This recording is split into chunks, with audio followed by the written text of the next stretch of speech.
जानने वालों जरा मुड़ के देखो मुझे, एक इंसान हूँ मैं तुम्हारी तरह, जिसने सबको रचा अपने ही रूप से, उसकी पहचान हूँ मैं तुम्हारी तरह।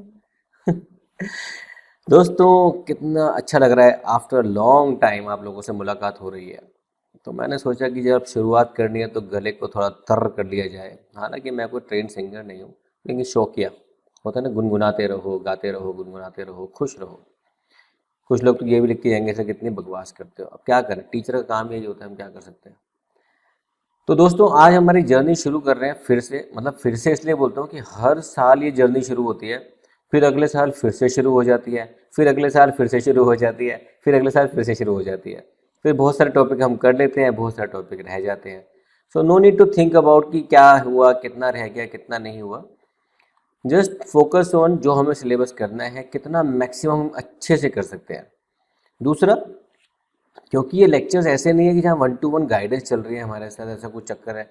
तो उसमें क्या है, कई बार चीज़ें कुछ छूट जाती हैं। अगर छूट जाती है तो ये मत सोचो कि छूटा क्यों है, आप ये फोकस करो कि हमने किया क्या है। वो कहते हैं ना, एक स्टोरी थी कि ग्लास आधा खाली है या आधा भरा है। तो आधे भरे को देखो कि आपने अगर 80% सिलेबस कर लिया और अगर आपके 75% मार्क्स आ गए तो वो ज़्यादा अच्छा है ना। क्योंकि टारगेट क्या है हमारा, टारगेट ये नहीं है कि हम 100 में से 100 खरीद आज लेके आने हैं। हमारा टारगेट ये है कि हम जितना करें उसको अच्छे से परफॉर्म करें और अच्छे से मार्क्स लेकर आए।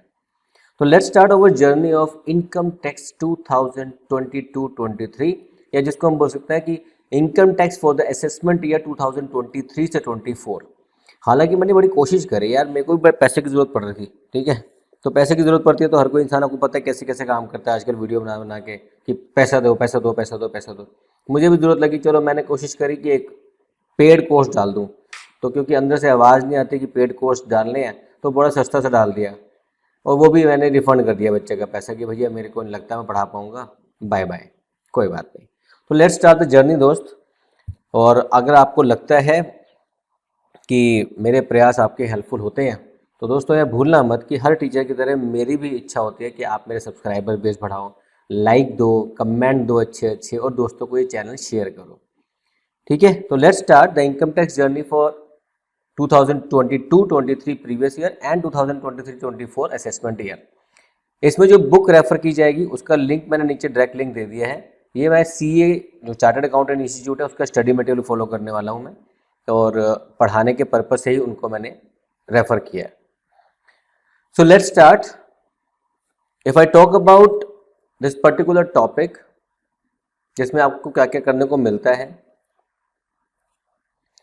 We talk about the comprehend meaning of tax and different types of taxes. हम बात करेंगे difference between direct and indirect taxes. We are going to appreciate the component of income tax law. Component of income tax and component of income tax law में बहुत different होता है। एक कानून के कॉम्पोनेंट क्या है और इनकम टैक्स का कॉम्पोनेंट क्या है, वो अलग अलग होते हैं। ऐसा मत सोचना कि दोनों एक ही लग रहे हैं। तो no need to go into the English particular words, understand the phrase. Comprehend the procedures for computation of total. हमने कहा टोटल इनकम पे टैक्स कैसे निकाला जाएगा, वो हम डिस्कस करेंगे बाद में। Comprehend and appreciate the meaning of important terms used in the income tax act. ये बहुत इंपॉर्टेंट जो आज हम खत्म करेंगे topic. Recognise the previous year and assessment year, ये तो बड़ा आसान है। Examine the circumstances when income of previous year would be assessed in the same year. ये मैं आपको कहूँगा स्टार लगा लो इसके आगे कहीं से भी, अगर आप पढ़ते हो ना जब भी, इसको स्टार लगा लो, क्योंकि ये मोस्ट इंपॉर्टेंट टॉपिक है आपका।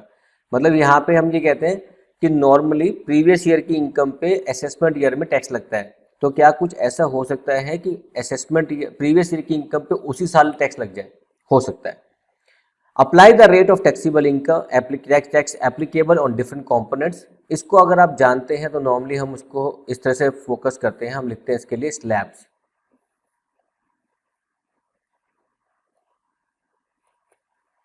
तो कितने परसेंट तक के इनकम पे टैक्स नहीं लगेगा, उसके ऊपर कितने पे टैक्स लगेगा, कितने पे एक्स्ट्रा लगेगा, फिर और ज़्यादा लगेगा, फिर सरचार्ज लगेगा, फिर एजुकेशन सेस लगेगा। ये सब चीज़ें हम इसके अंदर पढ़ते हैं। तो let's focus on this particular slide. अब इस स्लाइड को ढंग से समझना दोस्तों। इस चैप्टर का पूरा सार है इस पर्टिकुलर स्लाइड में। ठीक है, मैं थोड़ा सा ब्रीफ करने की कोशिश करता हूँ इसको, ताकि आपके लिए कॉन्सेप्चुअली देखने में आसानी हो जाए। इनकम टैक्स की जब हम बेसिक कंसेप्ट की बात करते हैं,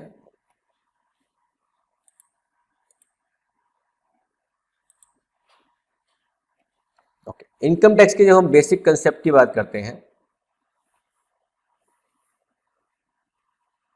तो इसमें हमें चार चीजों पर फोकस करना है। Number one, what are the components of income tax law, कानून के अंदर क्या क्या है।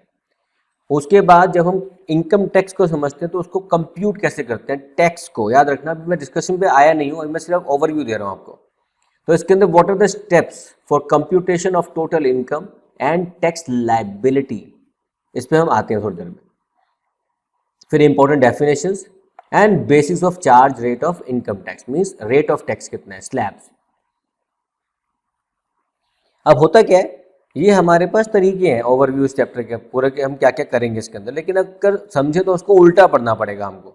उल्टा क्या है, सबसे पहले हमें समझना पड़ेगा कि डेफिनेशंस में इन सबका मीनिंग क्या होता है, एसएससी कौन होता है, असेसमेंट ईयर क्या होता है, असेसमेंट क्या होता है, प्रीवियस ईयर क्या है, इनकम क्या है, पर्सन कौन है, इंडिया किसको कहते हैं, है ना। ऐसा देश है मेरा हो, ऐसा देश है मेरा, तो वो है हमारा भारत।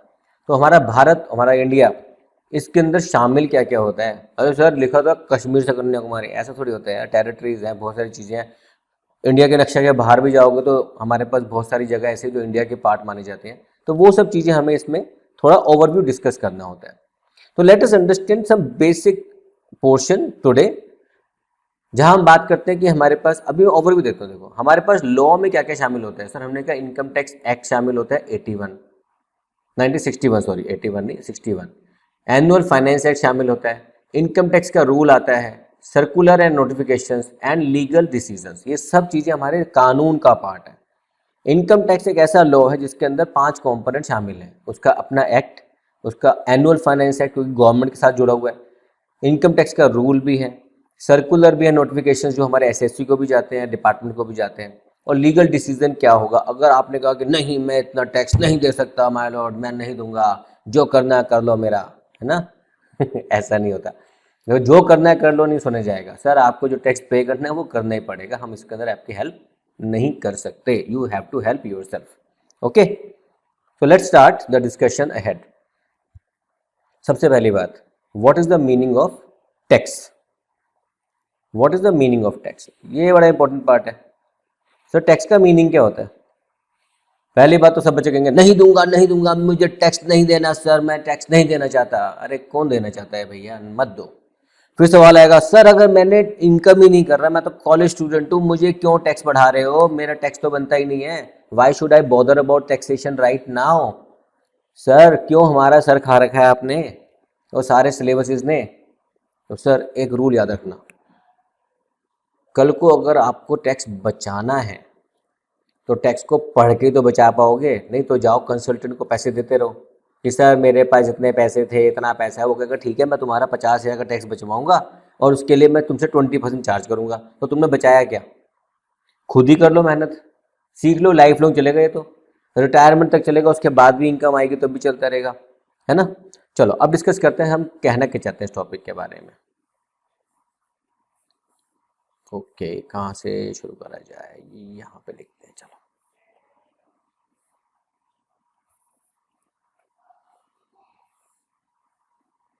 देखो, इनकम टैक्स में हमारे पास दो चीजें होती है, एक होता है इनकम, एक होता है टैक्स। अब ये जो सेकंड पोर्शन है ना टैक्स का, ये कंपलसरी पोर्शन है, मैंडेटरी पोर्शन है बाय गवर्नमेंट। इसको काम को करने के लिए सिर्फ और सिर्फ 10 मिनट लगते हैं, मतलब ये तो सिर्फ 10 मिनट का काम है। तो सर ये इतनी मोटी मोटी बुक्स जो बना दी इनकम टैक्स की 10 मिनट के लिए नहीं है, मतलब हमने कई जगह तो 6 महीने में कवर कर रहे हैं, कुछ यूनिवर्सिटी में 1 साल में कवर करेंगे, कुछ में 3-3 महीने में, पता नहीं कौन सी रैपिड मैराथन चल रही है, मतलब हर जगह कुछ ना कुछ चल रहा है। तो क्या 10 मिनट में खत्म कर दोगे, नहीं सर 10 मिनट में तो टैक्स खत्म हो जाएगा। टैक्स निकालना 10 मिनट का काम है, मुश्किल कहाँ है, मुश्किल मतलब जहाँ पे चैलेंजिंग रोल अदा करेंगे हम, दैट इज इनकम। हमें इनकम पे फोकस करना है, इनकम पे। तो ये जो इनकम है ना, हमें इसको निकालने में टाइम लगता है। तो पूरा सिलेबस जो है ना, that is design to find out the total income of a person who is called assessee, और उसकी इनकम निकालने के बाद उस पर टैक्स कितना लगेगा, that is the role of only 10 minutes. तो let's start. What is income tax, what is tax, not income tax. तो इनकम के साथ tax possibility. Let us begin with the understanding of the meaning of the tax. The taxes are considered to be the cost of living in a society. Sir tax देना अच्छी बात है या बुरी बात है? कोई गवर्नमेंट आपसे टैक्स लेती है, अच्छी बात है बुरी बात है? मैं दिल से कहता हूँ बहुत अच्छी बात है, और मैं आप सबके लिए दुआ करता हूँ। टैक्स के लिए मैं दुआ करता हूँ आप लोगों के लिए कि आप सब लोग अपनी जिंदगी में 1-1 करोड़ का टैक्स पे करो। है ना? मतलब सर कैसी बातें कर, दुआ कर रहे हो बद्दुआ कर रहे हो? अरे दोस्त, अगर आप 1 करोड़ का टैक्स पे करोगे तो आपकी इनकम भी तो 5-5, 6-6 करोड़ होगी, है ना? तो आपकी, मैं तो बहुत दिल से दुआ करता हूँ कि हमारी इकोनॉमी में सब लोगों की टैक्सेबिलिटी जो है ना 1-1 करोड़ की हो जाए। 1-1 करोड़ की टैक्स मतलब इनकम भी 5-5, 6-6 करोड़ साल की। अब तो खुश हो ना? अब बुरा मत मानना सर कैसी बातें कर दी आपने। चलो, तो हम जब बात करते हैं it is the cost of living in a society. आपने देखा गवर्नमेंट्स के स्कूल चलते हैं, गवर्नमेंट के हॉस्पिटल चलते हैं। I will not go into the nitty-gritty कि सर झगड़े करोगे, अच्छा वहाँ तो ऐसा होता है ऐसा होता है, हम उस पर नहीं जा रहे। गवर्नमेंट स्कूल होते हैं, गवर्नमेंट हॉस्पिटल होते हैं, सरकारी सड़कें होती हैं, सरकारी विभाग होते हैं, डिपार्टमेंट्स होते हैं, बहुत सारे लोग हैं जो हमारी सेवा में तत्पर हैं, जिसको हम बोलते हैं दिल्ली पुलिस सदा आपके लिए, होते हैं ना, आपके साथ आपके लिए सदैव, है ना, पुलिस के लिए से बोलते हैं। ऐसे बहुत सारे पुलिस वाले हैं, बहुत सारे आर्मी के लोग। अब खुद देखो सरहद के ऊपर लड़ रहे हैं हम, और हम चैन से सो रहे हैं ताकि वो जगे हुए हैं, है ना? तो समझने की कोशिश करोगे उनकी तनख्वाह कहाँ से जा रही है। तो गवर्नमेंट को कुछ पैसा चाहिए। आपने पढ़ा होगा गवर्नमेंट का बजट। उस बजट के हिसाब से अगर हम बात करते हैं तो definitely we have to consider about कि सर पैसा आएगा कहाँ से। जब गवर्नमेंट के पास पैसा आएगा तभी तो लोगों को दे पाएंगे। तो वो पैसा कहाँ से आएगा? One of the biggest source of revenue for the government is tax. याद रखिएगा चीज को। Therefore we always call it is the cost of living in a society. हम एक सोसाइटी में रहते हैं और इसके लिए हमें कुछ पैसा देना पड़ता है। ये नहीं कि जबरदस्ती का चाबुक मार रहा है कोई हमारे ऊपर। It is a duty for our self, हमें टैक्स पे करना चाहिए। Taxes are levied by the government to meet common welfare expenditure of the society. Please common welfare को कॉमनवेल्थ गेम से मत जोड़ देना। कहीं बच्चे कहता है अच्छा सर वो कॉमनवेल्थ गेम, कॉमन वेलफेयर आपकी एजुकेशन, आपकी हेल्थ, आपका इंफ्रास्ट्रक्चर, ये सब चीजें उसमें शामिल होती हैं। There are 2 types of taxes. अब इसको यहां से पढ़ो। There are 2 types of taxes. One is called direct tax, दूसरा होता है इनडायरेक्ट टैक्स। मैंने एक वीडियो बनाई थी बहुत पहले, बड़े बच्चों को पसंद आती है वाली, तो मैं उसमें हमेशा एक मेंशन करता हूँ कि देखो डायरेक्ट टैक्स वो जो दिल पे छूता है, आए राम मैंने क्यों पे कर दिया यार, हाय राम मेरा क्या होगा, मैं क्यों पे कर रहा हूँ इसको, है ना। तो डायरेक्ट टैक्स वो है जो मेरे को दिल को चुभता है, आए मुझे देना पड़ेगा, है ना। कि मतलब आपके पास पैसे हैं और आप जेब से पैसा दे रहे हो टैक्स गवर्नमेंट को, that is called direct tax. मतलब जो इंसान खुद टैक्स पे करेगा जाके, उसके अंदर सबसे पहला नाम आता है आपका इनकम टैक्स, और दूसरा आता है tax on undisclosed foreign income and assets. मतलब बाहर की कोई एसेट है तो income tax is direct tax. बड़ा पिंच करता है यार, दिल तोड़ दिया आपने मेरे, मांग मांग के। आप कभी देखना कि जितने भी मिडिल क्लास फैमिलीज के लोग होते हैं, मतलब मैं भी हूँ उसमें शामिल हूँ, मतलब मिडिल क्लास के जितने भी लोग हम शामिल होते हैं ना, और हम लोग जब भी इनकम टैक्स की बात आती है हम कहते हैं यार देना पड़ेगा, अरे यार क्यों देना है यार, क्यों? क्योंकि जेब से जा रहा है और खुद पे करना है। लेकिन on the contrary you will be surprise to know कि जिस टैक्स में हमें पेन नहीं होता और हम उस पर खर्चे किए जा रहे दबा के, that is over indirect tax. ये पिंच नहीं होता, नॉन पिंचिंग है ये बेचारा, नॉन पिंचिंग। दिल में नहीं है दर्द, है ना, ना कोई आस जगा रखी है। ये तो टैक्स ऐसा है जो हम दिए जाएंगे दिए जाएंगे दिए जाएंगे, है ना, दैट इज इनडायरेक्ट टैक्स। आज आप शॉपिंग करने गए, आप शॉपिंग करी, बिल आया, चौड़े हो के आपने कार्ड निकाला, लो पापा का कार्ड है, शॉपिंग करके आ गए। ये लो मेरी अपनी तनख्वाह आई थी, शॉपिंग करके। गर्लफ्रेंड साथ है, ये ले तेरे लिए भी शॉपिंग कर दी। वाइफ साथ है, ये ले तेरे लिए भी शॉपिंग कर दी। बच्चे साथ है, चलो उसके लिए शॉपिंग कर दी। क्या हो रहा है? क्या आपने उस समय पूछा गवर्नमेंट को कितने पैसे जा रहे हैं? उस बिल में देखोगे ना तो there is a term called GST, government के लिए आती है, गुड्स एंड सर्विस टैक्सेस। कितना है तकरीबन पता है? 18% भी है, 9% भी है, 0% भी है कई जगह पे, but I will not go in GST right now. उसके अलावा कस्टम ड्यूटी। कस्टम ड्यूटी के अंदर 2 चीज़ आती हैं। अगर आपने सामान एक्सपोर्ट किया तो भी इंपोर्ट किया तो भी, तो ड्यूटी दोनों जगह लगेगी। लेकिन याद क्या रखना है, हमारे पास दो तरह के टैक्स होते हैं, एक जो दिल में दर्द पैदा करता है और दूसरा कहता है अरे तुम बड़े बेदर्दी हो लेकिन पता नहीं चलता, कोई बात नहीं, बड़े प्यार से तुम काट देते हो हमको, है ना, दैट इज इनडायरेक्ट टैक्स। तो direct taxes are those taxes which are paid by the assessee himself. It can be a person, it can be anybody, but HUF और इंडिविजुअल इसके अंदर शामिल किए जाते हैं। और कॉर्पोरेट टैक्स कंपनी पे करती है, बॉडी ऑफ इंडिविजुअल, एसोसिएशन। अब क्या कर रहे हो सर, कैसी बात कर रहे हो, आ जाओ दूसरी बात पे आते हैं।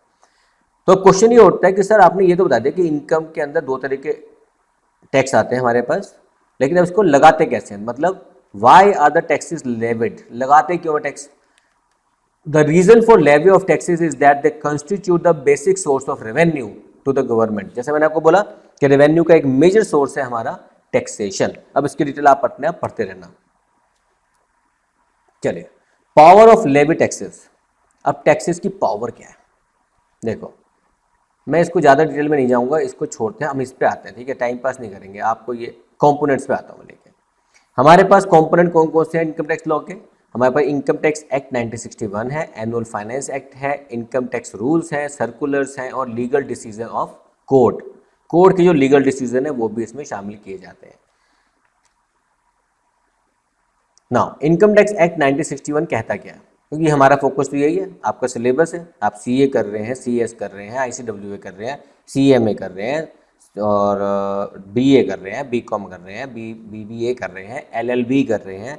भगवान मालिक है, एक सब्जेक्ट पूरी दुनिया में फैला हुआ है और फिर भी हम कहते हैं हमें आता नहीं है, और हम क्यों पढ़ रहे हैं, है ना, पढ़ना पड़ेगा। The levy of income tax is, आपको पता है ना लेवी का मीनिंग क्या होता है, लेवी मतलब चार्ज, लगाना, टैक्स लगाना, levy, it is levied, okay. The levy of income tax in India is governed by Income Tax Act 1961. In this book we shall verify the referred to as Income Tax Act, हम इसको act बोलेंगे। It extend to the whole of India, पूरे भारत में आता है, और मेरा भारत कितना बड़ा है वो हम बाद में डिस्कस करेंगे। It came into force on 1st April 1962. It contains section 1 to 298, बाप रे बाप, 298 सेक्शन, इतनी धाराएं कैसे याद करेंगे सर, भैया भैया करना तो पड़ेगा। और इसमें पता कितने शेड्यूल्स हैं, इसमें एक से लेकर के कितना होता है ये, 16 शेड्यूल तक जाता है हमारे पास, ठीक है। अ सेक्शन में have subsection also, close also, मतलब हम बात मतलब डब्बे में डब्बा, डब्बे में डब्बा, डब्बे में डब्बा, डब्बे में डब्बा, डब्बे में डब्बा, है ना। तो वही हमारे पास एक्ट है, सेक्शन है, सेक्शन में धारा है, धारा में उपधारा है, मतलब सेक्शन, क्लोज, सब क्लोज, ये सब चीजें इसमें आती हैं। When each part of section is independent of each other and one is related with each other, such part is called clause. अगर अलग हो, अपने आप में अलग से हो तो आप क्लोज हो, लेकिन अगर उसके अंदर कुछ आ गया तो that will be called as subsection, ठीक है। क्वेश्चन छोड़ते हैं, अभी इसके हम जाएंगे मुद्दे पे। तो फाइनेंस एक्ट, सर्कुलर, नोटिफिकेशन, ये सब चीज़ें आपने आप पढ़ना, क्योंकि इसमें कोई पढ़ाने लायक चीज़ें नहीं होती, ये तब पढ़ना होता है बहुत ज़्यादा इन डेप्थ आपको मैं कुछ समझाने की कोशिश कर रहा हूँ, ठीक है। वेलकम दोस्तों, let's start with levy of the income tax law. Income tax चलते हैं, 1.5 डिस्कशन चल रहा है हमारा। Income tax is the tax levied on the total income of the previous year. अब देखो यहाँ पे आपको क्या समझने की जरूरत है कि एक एक चीज़ के पीछे एक एक मीनिंग छिपा हुआ है। हमने कहा कि sir it is the tax which is levied on total income of the previous year of every person, मतलब ये तीन लोग जो बैठे हैं ना यहाँ पे, हमारे तीन वर्ड्स हैं, तीन हमारे ऐसे मीनिंग है जो हमें समझने की जरूरत है कि सर टोटल इनकम क्या होती है, प्रीवियस ईयर क्या होता है, और पर्सन कौन होता है। हालांकि सारी की सारी वीडियो मैंने पहले बना रखी है, नो नीड टू थिंक कि सर मैं इसी को कंटिन्यू करूँ, वहाँ पे देख लूँ, वहाँ देखना है तो भी मैं यही पढ़ाऊँगा, यहाँ पे भी वही पढ़ाऊँगा, सिर्फ तरीका थोड़ा चेंज हो जाता है, कभी मैं उछल कूद के पढ़ाता था, कभी बैठ के पढ़ाता था, ऐसे ही चलता रहता है। A person includes an individual. अब पर्सन में कौन शामिल है सर, पर्सन में इंडिविजुअल भी है, हिंदू भी है, हिंदू मतलब अनडिवाइडेड फैमिली, ये मैं सोचा कि हिंदू बोल रहा हूँ, हिंदू अनडिवाइडेड फैमिली है, एसोसिएशन ऑफ पर्सन है, बॉडी ऑफ इंडिविजुअल है, फर्म है, कंपनी है, एटसेट्रा एटसेट्रा एटसेट्रा। सर बचा कौन, बाद में बात करेंगे इसके लिए। So total income and tax payable में डिफरेंस क्या होता है। Total income is summation of total components of income, मतलब जिसके अंदर हमारे पास 4 से 5 हेड ऑफ जो हमारी इनकम है, 5 हेड जो उसको बोलते हैं, वो आते हैं। और उसके बाद after all deductions and all other things we compute tax, और जो टैक्स के बाद जो रिबेट होती है माइनस करने के बाद, जो प्रीवियस कटा हुआ है उसको माइनस करने के बाद जो बचता है दैट इज़ पेएबल टैक्स। जो आज हमने डिस्कशन किया है पूरा का पूरा, उसको आपने ढंग से समझना है कि हमने मीनिंग समझा क्या होता है, कंपोनेंट क्या होते हैं, इसके हेड्स क्या हैं, अभी अब डिस्कशन कर रहे हैं ओवरऑल कि इस पूरे चैप्टर का ओवरव्यू क्या है। तो अब आपने करना क्या है, क्योंकि मैं इसके आगे चैप्टर तभी कंटिन्यू कर पाऊंगा जब मुझे दिखेगा कि हाँ बच्चे पढ़ रहे हैं, ठीक है, क्योंकि इनकम टैक्स को पढ़ाने के लिए बहुत टाइम लगता है। And I am assuring you दोस्तों कि इसके लिए बहुत बड़े बड़े कोचिंग सेंटर्स हैं जो बहुत अच्छी खासी फीस चार्ज करते हैं। मैंने कोई ट्यूशन सेंटर नहीं खोला हुआ, लेकिन मुझे सपोर्ट ये चाहिए कि आप मुझे इस चैनल को बढ़ाने में सपोर्ट करो, क्योंकि इसका टारगेट एक ही है कि आप उन बच्चों तक इस चैनल को पहुंचाओ जो कि पैसे नहीं खर्च कर पाते। ओके, तो please help me in my all vision कि इस चैनल को लेके वहाँ तक जाना है। Please support this channel. जैसे ही इस चैनल के व्यू कुछ होंगे नेक्स्ट वीडियो आ जाएगी, जैसे कुछ अच्छे व्यू बढ़ेंगे तीसरी वीडियो आ जाएगी, करते करते करते करते अक्टूबर, नवंबर, दिसंबर, अब आपके ऊपर है आपको कितना टाइम रामलीला में निकालना है, कितने त्योहारों में निकालना है, कितना पढ़ाई में निकालना है। मैं अपने टाइम से जैसे जैसे टाइम मिलता रहेगा वीडियोस हर हफ्ते की 2 से 3 या कभी कभी 4 लेक्चर्स अपलोड करता चला जाऊँगा। It's up to you how you have to support. All right. So for now, thank you very much. Take care. God bless you. Bye bye.